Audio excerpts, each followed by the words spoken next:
नमस्कार, आपके साथ मैं हूं आदित्य कुमार। दरअसल हमारे साथ फ्रेम में जो शख्स दिखाई दे रहे हैं ये आईआईटीएन बाबा के नाम से मशहूर हो गए हैं और इनकी बातें, इनकी स्माइल लोगों को अपना दीवाना बना रही है, क्योंकि ये क्वांटम फिजिक्स की बात करते हैं, अध्यात्म की बात करते हैं। और विज्ञान के विद्यार्थी अक्सर अध्यात्म पर सवाल उठाते हैं। वो कहते हैं अध्यात्म में ऐसा नहीं हो सकता, लेकिन जब विज्ञान का विद्यार्थी विज्ञान पढ़कर और लाखों करोड़ों की नौकरी छोड़कर जब वो अध्यात्म की तरफ आता है तो उसे पता लगता है कि यही सबसे बड़ी चीज़ है। हमारे साथ आईआईटीएन बाबा है, बहुत स्वागत है आपका। नमस्कार, हर हर महादेव। हर हर महादेव। ये आमतौर पर देखा गया है कि विज्ञान के विद्यार्थी ज़्यादातर जो है वो आध्यात्म को लेकर सवाल उठाते हैं, उल्टी सीधी बातें करते हैं, लेकिन आप हैं कि आध्यात्म और विज्ञान को एक साथ जोड़ रहे हैं। ये क्या संदेश है आपका? नहीं, वो एक ही है। वो बस वो देखने के तरीके की वजह से वो अलग अलग लग रहा था अभी तक, क्योंकि हम विज्ञान को मोस्टली इंग्लिश में पढ़ रहे हैं। जब उसको तुम हिंदी या उसके अंदर सूत्र के अंदर फॉर्म में देखोगे तो आपको समझ में आएगा कि ये चीज़ तो हमारे बाकी जैसे ऋषि वगैरह तो बहुत पहले बता के गए हुए थे। अभी चूँकि वो उसकी इंग्लिश की सिंबॉलिक फॉर्म में पढ़ रहे हैं, इसलिए वैसे प्रतीत हो रहा है कि ये कुछ अलग ही चीज़ बना रहे हैं या इन्होंने कुछ अलग ही चीज़ ईजाद कर ली है। ऐसा कुछ नहीं है। अभिज्ञान शकुंतलम में चर्चा हो रही थी कि जब प्रेमी ने अपनी प्रेमिका को बादल पर चित्र बनाकर भेजा तो उस समय विज्ञान के विद्यार्थी हंसने लग रहे थे कि ये ऐसा चित्र कैसे बन सकता है, लेकिन आज व्हाट्सएप से एक दूसरे से फोटो शेयर हो जाती है, तो लगता है कि विज्ञान ने वहीं से सीखा है। नहीं, विज्ञान ने इंसान के बेसिकली अभी जिस चीज़ को विज्ञान बोल रहे हैं उन लोगों ने सिर्फ इंसान के एक्सपीरियंस की बाहर एक चीप इमिटेशन की है। कि जैसे आप ये भी बोले थे ना कि बादल पे चित्र कैसे हो सकता है, तो वो अभी कर सकते हैं ना। वो होलोग्राम तो बढ़िया से अभी तो उसको टच भी कर सकते हैं आज का होलोग्राम को। बिल्कुल वही, बट वो चीज़ तुम एक्चुअली पहले मन से खुद ही कर सकते थे बिना किसी यंत्र की जरूरत करे, सिर्फ इस यंत्र से।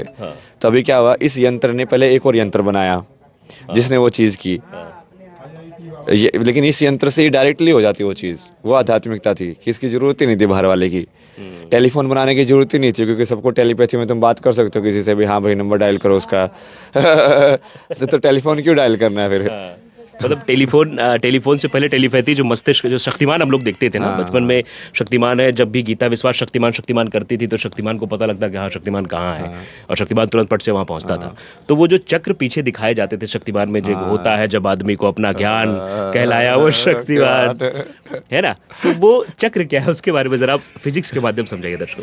मतलब उस टाइम पे जब मैं शक्तिमान देखता था उस टाइम पे तो मुझे तो कुछ पता नहीं था। आई थिंक किसी बच्चों को नहीं पता होगा कि एक्चुअली किसकी बात कर रहे हैं। फिर जब ये सब करने के बाद जब आध्यात्मिकता पढ़ी, फिर मैंने उसको दिखा रहे भाई ये तो कुछ अलग ही बातें कर रहे थे, क्या क्या दिखा रहे थे मतलब बचपन के अंदर ना टीवी शो में। पूरी आध्यात्मिकता का वो, हाँ, वो जैसे ध्यान कर रहा है, वो चक्कर एक एक्टिव हो रहे हैं। तो ये चक्कर वही है ना, जैसे आपकी पूरी ऊर्जा की वजह से जो चल रही है आपके शरीर, एक कांस्टेंट मूवमेंट हो रही है हर एक चीज़ की आपके अंदर। हो रही कि नहीं हो रही? ब्लड की मूवमेंट, इसकी मूवमेंट, उसकी मूवमेंट, पूरा एक मूवमेंट का बैलेंस है मतलब अंदर एनर्जी का। जैसे हमने अभी वेव पार्टिकल के बारे में बात की ना, कि एक्चुअली में ये मैटर तो है ही नहीं, पार्टिकल तो ये तो वेव है।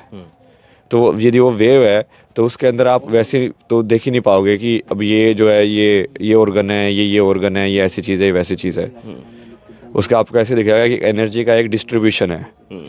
आपका शरीर एक एनर्जी का डिस्ट्रीब्यूशन है जिसको चेतना पकड़ी हुई है। तो एनर्जी का डिस्ट्रीब्यूशन जब आप समझोगे कि तो आपको कुछ जगह पे ज़्यादा होता है। नाभि के पास, जैसे नाभि के पास ये अपना ये पेट की आग की वजह से अग्नि चक्र होता है।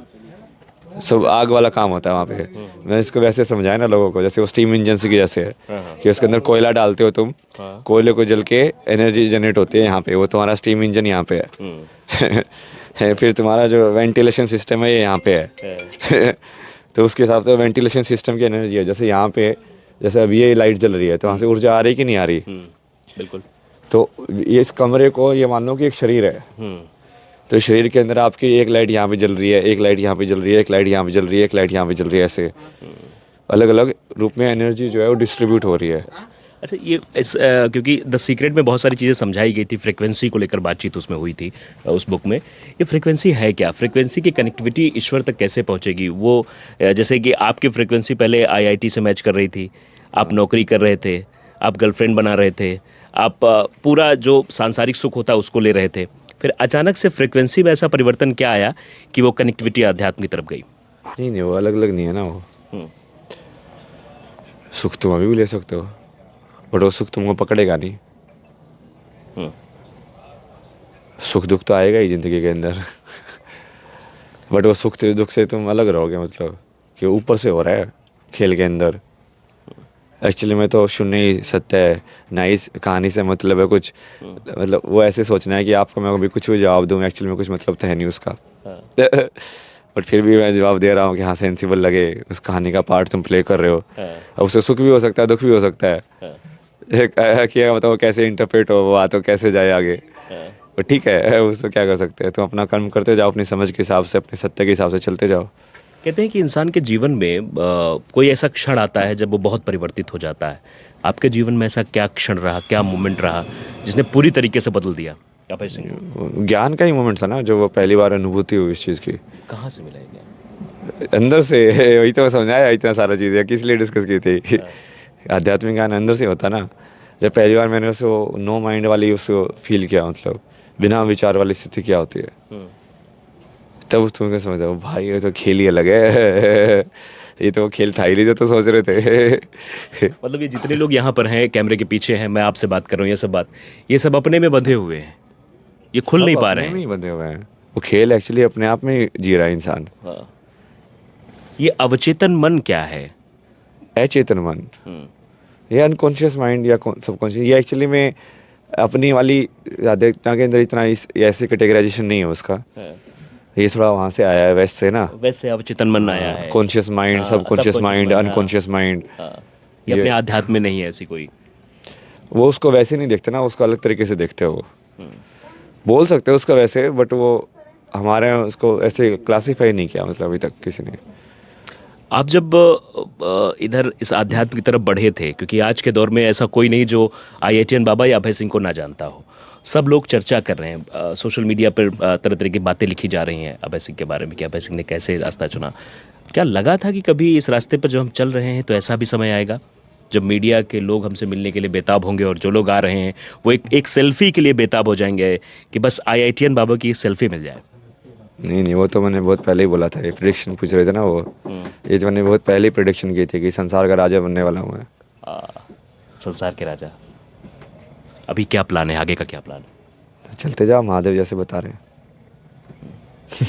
कुछ मार्गदर्शक जो आपको कुछ आइडियल लोग मानने लगे हैं, और मुझे लगता है कि आईआईटी में जो लोग पढ़ाई कर रहे होंगे उनके दिमाग में भी चर्चा चल रही होगी, ये बात चल रही होगी, तो आपकी चर्चा ज़रूर हो रही होगी कि एक हमारे आईआईटी से निकला हुआ बच्चा जो है यहाँ पहुँच गया, तो वहाँ भी ऐसी चीज़ें गूंज रही होंगी। नहीं, वो तो सिर्फ वो आउटर को देख रहे हैं ना। वो तो मैं बहुत पहले गया था, ये तो लोगों को पता भी चला है।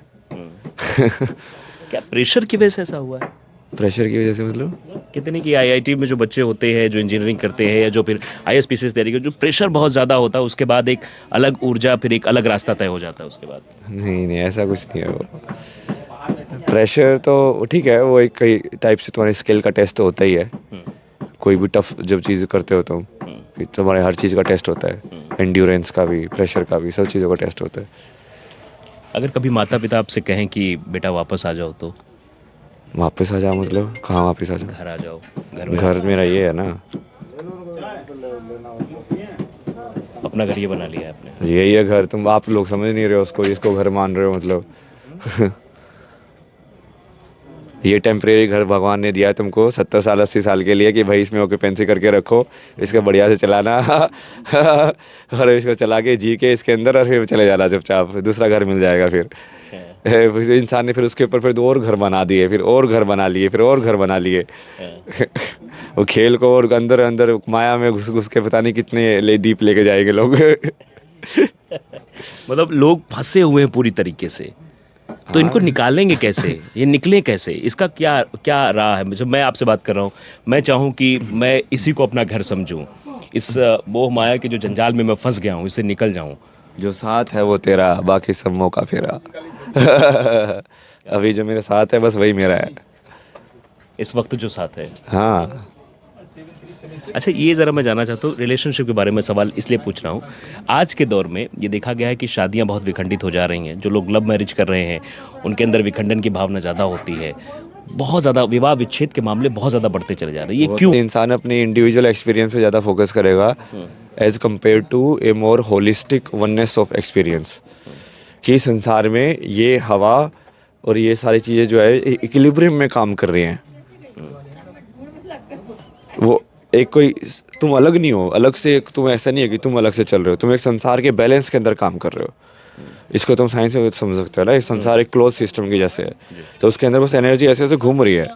तो कोई भी एक फॉर्म यदि आप कोई मूवमेंट कर पा रहे हो तो उसकी वजह से है कि हाँ यहाँ पे एयर प्रेशर और ये सब मेंटेन है, मतलब वो अंदर से ही जितना हो रहा है ना उतना बाहर की चीज़ भी उतनी रिस्पॉन्सिबल है वो होने के लिए।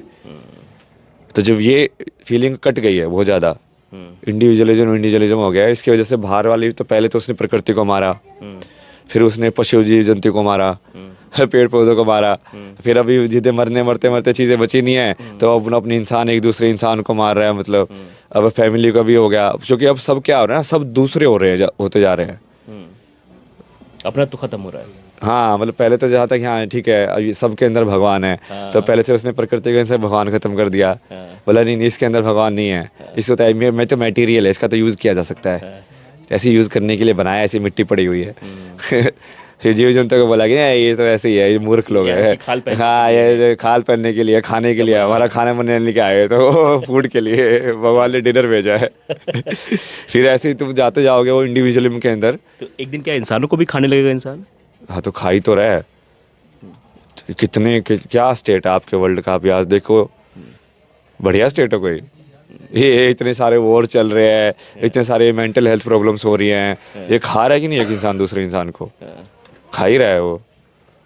कलयुग का अंत कब होगा आप, क्योंकि कल्कि लिख रहे हैं तो इस पर आप जो है ये ज़रूर सोचेंगे कि कल की जो किताब आपकी आएगी तो कब होगा कलयुग का अंत? चल रहा है ना, युग परिवर्तन तो चल रहा है अभी। तो आप देख सकते हैं हमारे साथ IITN बाबा हैं और IITN बाबा ने अपने सवालों का भरपूर तरीके से जवाब दिया, सोशल मीडिया पर चर्चा का विषय बने हुए हैं क्योंकि इनकी जो बातें हैं वो आध्यात्म और विज्ञान को एक साथ जोड़ती हैं और शायद यही वजह है कि लोग इनको पसंद कर रहे हैं।